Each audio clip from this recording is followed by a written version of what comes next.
Hello guys, yan naman, babalik na naman ako sa Zagreb, Croatia.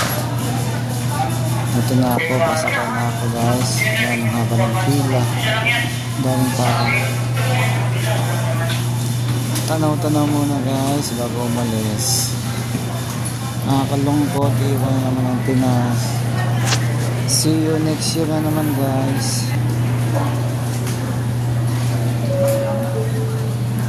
Good evening, ladies and gentlemen. Without further cause of traveling alone, you are 929, seated in zones 3, 2, and Dito na hanap ng upuan.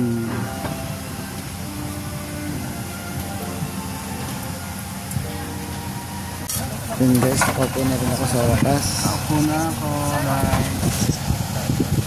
Kulang sa tulog. Bukas lang tayo matulog guys. Meron naman ako. Nasa likod eh.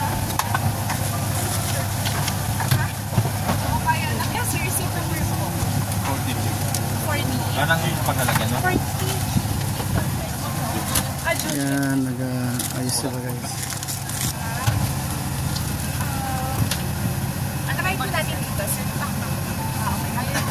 At yun na nga guys, ang tanggap ko ng aking first meal.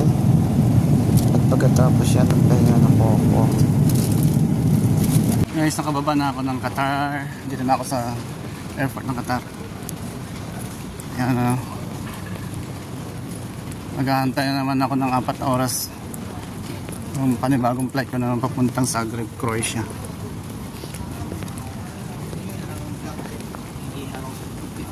Kita na lang tayo mamaya guys.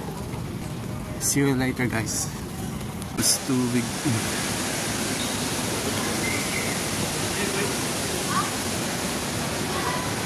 Ayan guys, nasa ano ako, park. Sa garden po to guys, sa loob ng airport ng Qatar Airport. Sobrang laki, ganda pa. May garden pala dito sa loob ng airport ng Qatar oh. Ang style niya, style ng Singapore. May tulay oh. Ayan, pwede ka maglakad dyan guys. Pwede mag-picnic.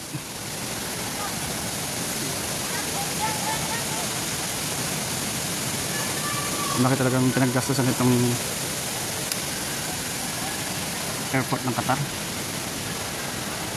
Sana ganito rin sa Pinas.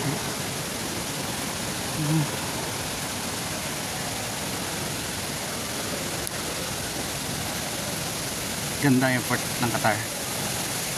May garden pa sila. Pwede mag-relax sa mga tao. Parang tent siya na ano. Pero kahoy siya. Galing.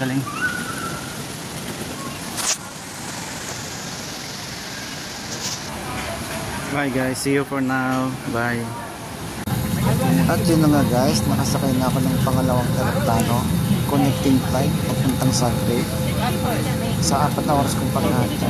Guys, nakasakay na ako. See you guys, kita na tayo sa Zagreb. Bye.